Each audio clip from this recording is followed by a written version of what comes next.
Next ko nga lang pala sa inyo, etong nabili kong outfit or etong nabili kong dress sa may Taytay Tiangge mga mare. Sobrang mura lang nito, parang nasa 85 pesos lang yata yung bili ko dito. Dalawa na nga rin pala yung binili ko mga mare kasi nga sobrang nagandahan ako sa tela niya, sobrang lamig niya sa katawan. Kaya nga rin pala sinuot ko to mga mare, gawa ng meron nga kaming pupuntahan. Bali pupunta kami dun sa may boba mga mare kung saan kami kumakain ng Unli Wings dati. Syempre hindi talaga makukompleto yung bakasyon namin dito sa may Teresa Rizal mga mare kung hindi kami makakakain doon dahil alam nyo naman sobrang sarap doon. Kahit nung nasa Pagadian City pa lang ako mga mare, talagang kinikrave ko yun. Kaya sabi ko talaga sarili ko kapag nakauwi kami dito sa may Rizal, talagang pupunta kami sa may boba para kumain. Eto nga pala yung baby Adam nyo mga mare, sobrang laki na talaga. Bali anak nga pala yan ng Mami Thea nyo. Anyway, sinintay na nga lang din pala namin dyan sa Emmy mga mare dahil sinasara niya pa nga yung bahay. Tapos etong si Aya, kinukuha pa nga ako dahil kaawa daw ako kapag ka maiiwan. Ano daw? Iiwan mami, Ay, sus, kawawa naman. Iwan na lang ako.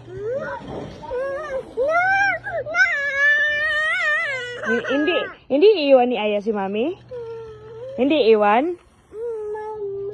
Bakit hindi iwan? Ha? Ihatid si Aya. Okay, tara.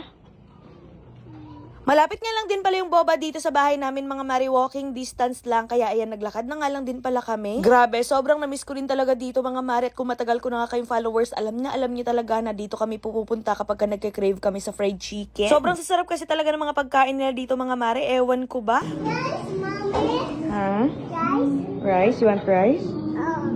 Pagkarating pa nga lang namin dito mga mare, etong si baby Aya nyo, gusto niya na nga kumain daw ng fries tsaka ng rice. Kaso etong si Dada mga mare, mukhang nabudol niya dahil nagpapabili nga siya netong ice cream. Wala namang magawa ang Dada mga mare kasi kung hindi niya bibilhan, ako talaga mag-iiniyak dun sa loob. Anyways, after a few minutes mga mare, ayan, dumating na nga rin pala etong mga in-order naming pagkain. Tapos ayan, sinerve na nga rin pala sa amin etong juice at etong napakasarap nila na chicken. Kapag kumakain kami dito mga mare, eto talaga yung pinaka-paborito kong flavor, etong kanilang salted egg tsaka etong kanilang Korean barbecue. Naku, subukan yung mga mare, promise hindi kayo magsisisi. Masarap nga din pala yung kanilang buffalo wings mga mare, tsaka yung garlic parmesan nila, pero the best talaga sa akin itong Korean barbecue nila. Grabe, napakasarap. Anyways, kinabakasan nga pala nun mga mare, pinainom nga rin pala muna namin si baby Aya nyo netong kanyang gamot na tempra, gawa ng medyo may sinat siya. Kapag pinapainom namin siya ng gamot mga mare, naku, talagang puro kami pang-uuto para lang uminom ng gamot. Paano ba naman kasi etong baby Aya nyo, hirap na hirap talaga kami na painumin siya ng gamot, kaya kailangan pa talaga namin siyang utuin para lang uminom nito. Buti na lang talaga hindi nagtuloy-tuloy yung kanyang lagnat mga mare, talagang sinat lang siguro sa pabago-bagong panahon. Minsan kasi biglang ulan, tapos minsan naman biglang init. Parang siya ngayon mahal ka, tapos bukas hindi na. Hala, nagbago na.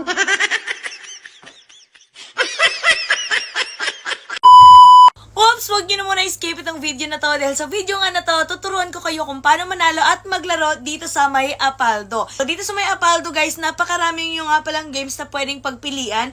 Pero ngayon, ipapakita ko sa inyo kung paano ako nananalo at naglalaro dito sa may Super Ace. So yun na nga guys, magbebet lamang tayo dito ng 1,000 pesos. And ngayon, ipapakita ko sa inyo kung paano ako nananalo at naglalaro dito. So pindutin lamang natin to. And then mag-i-start na siya. Tingnan natin kung mananalo tayo ngayon. Ayan, let's go. 600! Ayan, nanalo tayong 600 pesos. 1-2! Nanalo ulit tayo, guys. 600 at 1-2. O, diba? Napakadali lang talaga manalo. Ay, 100! Napakadali lang talaga manalo at maglaro dito, guys. Ayan, nanalo tayong 100 pesos.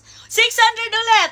O, diba? Napakadali. Ay, 500! O, diba? Ganun lang talaga kadaling manalo at maglaro dito sa may Apaldo, guys. Kaya kung ako sa inyo, i-click nyo na yung link na nasa comment section at mag-register na rin kayo.